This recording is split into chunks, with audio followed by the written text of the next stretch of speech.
have benefited the most if Kobe and LeBron played together? LeBron James. He'd have benefited the most. I don't think there's any question about that. When you look at LeBron James and his greatness as a player, think about the adversity that he went through to get here.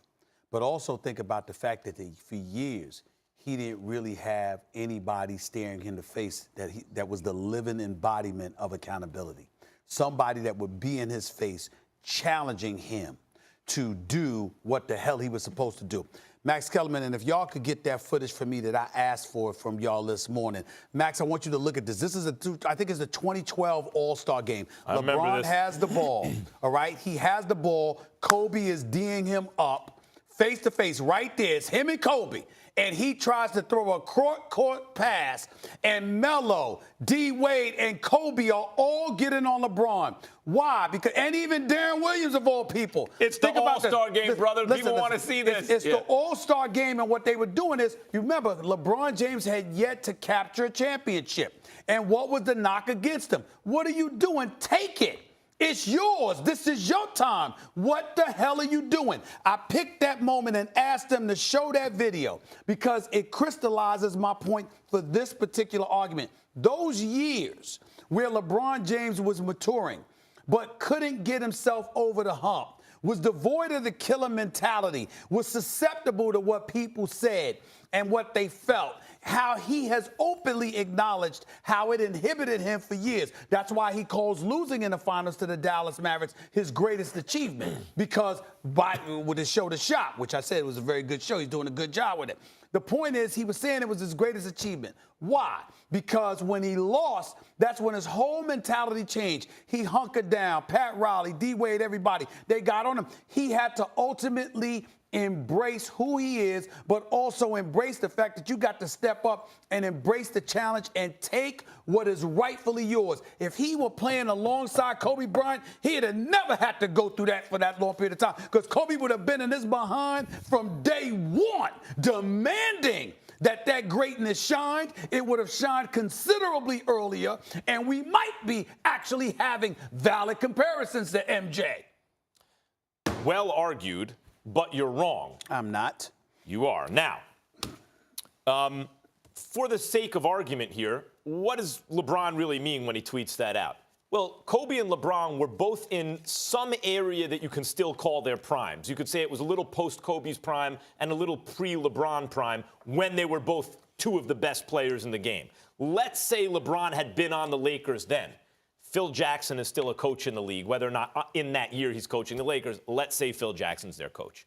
That's a realistic scenario where they could have played together and under those circumstances. That was also a league before the three-point revolution, really. Before D'Antoni's system kind of seeped into all coaching systems and totally changed the game, the Warriors dynasty, et cetera.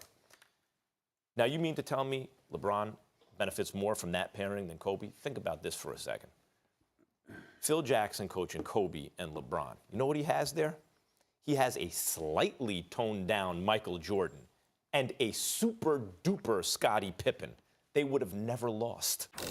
Kobe Bryant isn't considered the best in the best ever because obviously MJ and him played the same position, and we're going to think MJ first. And I get that. But it's not like you look at LeBron James because LeBron James is playing the same position and has the same responsibilities as Kobe. We look at LeBron James as the greatest small forward who ever lived, the physicality that he brings to the game, him being 6'9", 260, chiseled brick house, can handle the ball, a magic kind of player in terms of pass first, all of this other stuff, even though he has an obligation to score. People look at him differently. One of the biggest reasons that LeBron James is compared to Michael Jordan is because LeBron James came into the NBA giving everybody indications he was coming for Jordan. Brother. So the reason why those are the reasons why those comparisons, because if you look at Kobe's game, his game mirrored MJ more than LeBron's ever did. It's just that LeBron announced to the world he was coming for MJ, and that's why everybody looked for those comparisons. If you think of what MJ and Pippen did with Phil Jackson, which is go 6 for 6, now take just a little bit of air out of MJ, just a little bit, and stop, plug it up, right? And do this to Pippen. Turn him into Super Pippen. Again, you think they're losing? You're looking at it wrong. You know why you're looking at it wrong? Because neither Kobe nor LeBron played defense better than MJ and Pippen. Neither of them.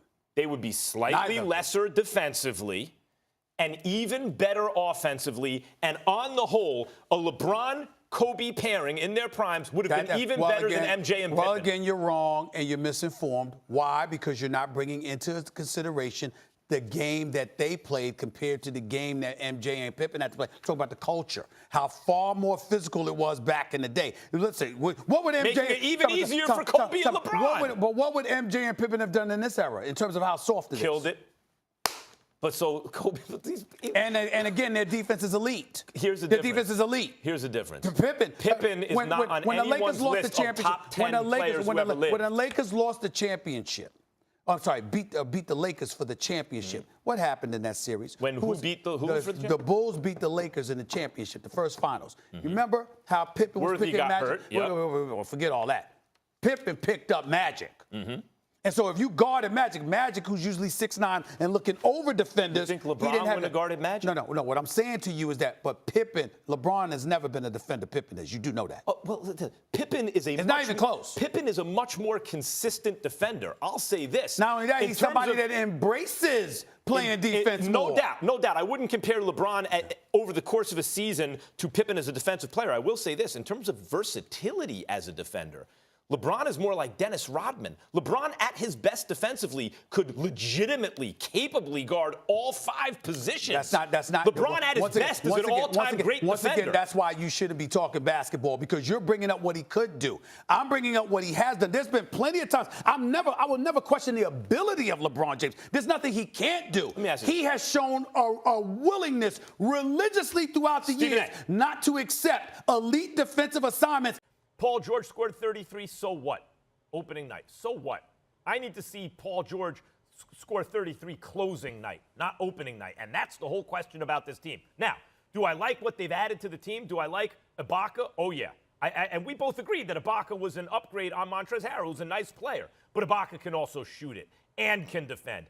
And he's a veteran with championship experience, all that. That's a really nice pickup. They did not get Rondo. They did not get the point guard who can organize that offense. Batum, if a dude like that is interested, right, because he got his money and he went to a place where they weren't going to be competitive and we all forgot about him, and frankly, he didn't play very well. But if he's going to be interested and still has some gas in the tank, that's an interesting pickup. Is that enough to make me think that the Clippers are going to be the biggest threat to the Lakers? When, for example, I saw last year the Clippers got by the Mavericks because and only because Porzingis was unfairly fouled out of a game. The refs threw him out of a game he should not have been thrown out of, and then he got hurt. If Porzingis is healthy, Mavericks are better than the Clippers last year. I watched it, and I picked the Clippers. And I said after that series, Mavericks are a better team than them. Maybe the Nuggets are too, right? Like a team the Clippers actually lost to. Let's see what happens with Porter Jr. I can't say based on day one, when you're not in the playoffs and Paul George shows up, I want to see playoff PG-13 become a compliment, not an insult. Then I'll buy the Clippers. Well, first of all, I can say that the Clippers are the biggest threat to the Lakers because last night had nothing to do with that. I felt that way coming into the season. And here is the reason why. I don't think we'll ever see Kawhi Leonard and Paul George more motivated with the acquisition of Serge Ibaka and Ty Lue coaching them and having the cachet to hold them accountable, even more so than Doc Rivers. Remember, when Doc Rivers inherited them, he was in his 6th year in Los Angeles. There was questions as to what his future was going to be as the Los Angeles Clippers coach, because sometimes when you're there and you're in a particular place long enough, sometimes they feel they just need a new voice, and you had people close to Ballmer that didn't necessarily want Doc Rivers to be retained. So as a result of that, he walked in the last season with all of that going on. Then you combine that with the bubble and the bubble play because the NBA season was halted. The reality of the situation is that Ty Lue is in a better situation than Doc Rivers was to coach this team. Now, you're Kawhi Leonard. Unlike your first championship in San Antonio, unlike your second championship in Toronto, you are the face of this franchise, meaning these Los Angeles Clippers. They mortgaged the farm in order to get you by giving you what you wanted in terms of acquiring Paul George. So as a result, it's not just Kawhi's responsibility responsibility. Paul George, to a degree, is also Kawhi Leonard's responsibility because you asked for all of this stuff. Well, they gave you all the pieces that you needed. What you gonna do about it? You're the one that had the commercial. You're the one that had the crown dangling from the mirror in your car. You're the one that put everybody on notice with your New Balance commercials that you had arrived, and it was a new day as a result that had arrived in Tinseltown. And then you came up short in the Game 7. Now, we can look at Paul George hitting the side of the backboard, which we all brought up, and we can't erase that. But he did drop 33 in Game 6. He did drop 26 in Game 5. It wasn't like he was a flat-out scrub, for crying out loud. He had a bad night in the Game 7, which is not excusable. But it was even worse for Kawhi Leonard because so much more was expected from him, and he was an absolute no-show. MIA, missing in action, couldn't be found, while Jamal Murray was giving him 40. So what I'm saying to you is that with all of that stuff going on, and now LeBron James being a championship in the same building, in the same city, in the same town, with you still having those damn commercials, I think they're highly motivated. And as a result, we're going to see the Clippers come at the Lakers. I think that that's their problem, Max. They wasn't even interested in playing anybody else but the Lakers. The Clippers get up for the Lakers unlike they get up for any other team in the NBA. If you're talking about what could happen to them beforehand, fine. But if you're talking about a matchup face-to-face, you against me, the Los Angeles Clippers are the most significant threat to the Los Angeles Lakers because that's the one team they get up for every night. Well, I don't know that. I don't even know that that's true. That I would say that they present, like in a matchup, the biggest challenge for the Lakers. I'm very interested, for example, in our game tonight, the Suns and the Mavs. Right? I know no Porzingis, but like teams like that, let's see what happens with those guys. Like, as you know, I like the Mavs as my sleeper, but you got to even watch a team like Phoenix. Phoenix is loaded. So I don't know that they match up, the Clippers match up best with the Lakers simply because of motivation. I like the Kennard pickup. Like Shamet for Kennard is kind of like the Seth Curry for Richardson trade, right? Like you're giving up maybe better shooting, although both, you know, obviously Kennard can also shoot. You're giving up better shooting for maybe a better player, a guy who's going to get more minutes. Like the Clippers did improve in the offseason, but I don't know to say enough to be better or more dangerous to the Lakers than, say, the Mavericks. When you think of the Mavs, if Porzingis stays healthy, when they're fully loaded, just think of Stephen A., the size and the shooting, where your point guard, basically, point forward, whatever, the guy bringing the ball up in Luka is 6'8". When your two guard, Tim Hardaway Jr., is what, 6'6", 6'7"?